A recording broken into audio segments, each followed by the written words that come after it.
Berita pertama mengenai Desa Wadas. Dikutip dari nasional.tempo.co pada 8 Februari 2022, terjadi pengerahan aparat dan pengepungan yang dilakukan oleh aparat ke Desa Wadas. Pada hari itu pula, aparat kepolisian juga menangkap sekitar 40 orang termasuk anak-anak. Selain itu, akses internet di Desa Wadas juga terganggu. Sebelumnya, beberapa aparat kepolisian dari Polres Purworejo kerap kali melakukan patroli berkeliling Desa Wadas dengan membawa senjata lengkap. Dan patroli ini membuat warga Wadas resah. Para warga pun mengadukan hal ini kepada LBH Yogyakarta. Dikutip dari media CNN Indonesia, pada dokumen AMDAL tahun terbit 2018 pada halaman 141 bab 2, terdapat 85,5% warga yang setuju, kemudian 9,3% warga lain belum menjawab, dan 4,55% tidak menjawab. Belum ada pernyataan dari warga Wadas atau LBH Yogyakarta yang memberikan pendampingan hukum untuk warga terkait presentase warga yang menolak dan yang menerima tambang andesit. Koordinator Nasional Jaringan Gundurian, Alisa Wahid, meminta agar aparat segera membebaskan warga Desa Wadas Purworejo yang ditahan. Alisa pun meminta Gubernur Ganjar Pranowo agar proses pengukuran lahan untuk pembangunan bendungan Bener ditunda sementara waktu. Dari solopos.com, Ganjar Pranowo datang ke Desa Wadas, Kecamatan Bener, Kabupaten Purworejo, Rabu 9 Februari 2022. Gubernur Jateng ini pun menemui sejumlah warga yang masuk kelompok pro penambangan batu andesit di Desa Wadas yang akan digunakan untuk proyek pembangunan bendungan Bener. Ia menanyakan proses pengukuran tanah yang digelar Selasa 8 Februari 2022 dan berujung pada keributan antara polisi dengan warga yang menolak penambangan batu andesit di wilayah tersebut. Ganjar berpesan pada warga Wadas Purworejo untuk menjaga kerukunan dan saling menghormati. Meski ada pihak pro dan kontra, namun relasi masyarakat tidak boleh terpecah. Menteri Ketenagakerjaan Ida Fauziah merilis aturan baru soal pencairan dana jaminan hari tua atau JHT.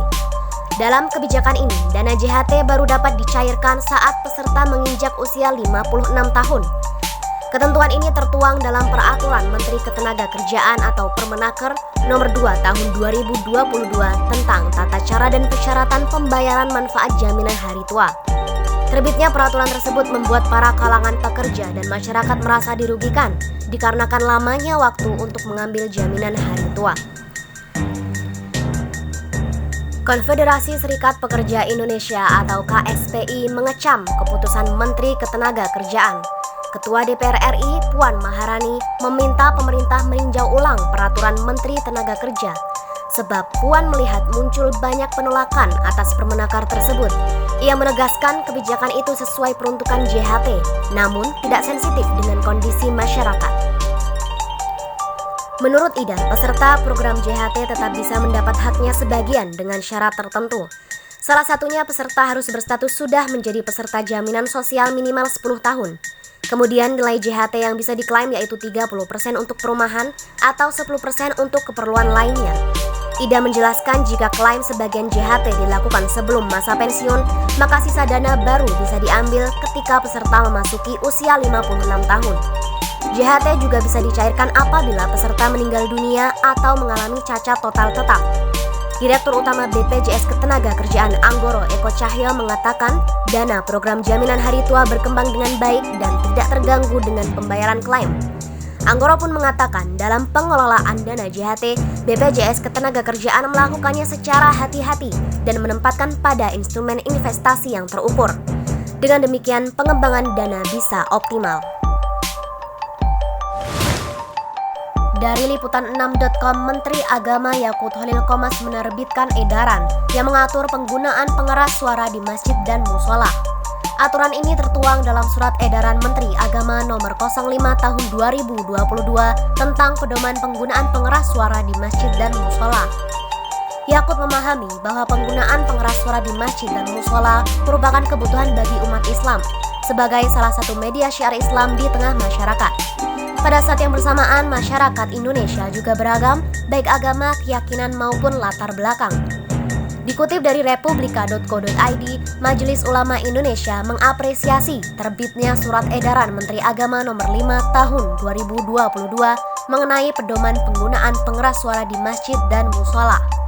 Pedoman tersebut sesuai dengan hasil ijtima ulama Komisi Fatwa se-Indonesia pada tahun 2021. Asrorun mengatakan dalam pelaksanaan ibadah ada jenis ibadah yang memiliki dimensi syiar, sehingga membutuhkan media untuk penyiaran termasuk azan. Tapi dalam pelaksanaannya perlu diatur agar berdampak baik bagi masyarakat. Kendati demikian, Asrorun menyatakan aturan tersebut juga harus memperhatikan kearifan lokal yang berkembang dan tumbuh di masyarakat sekitar. Baru-baru ini pernyataan Menteri Agama Yakut Holil Qomas mengenai aturan pengeras suara di masjid dan musola menjadi polemik.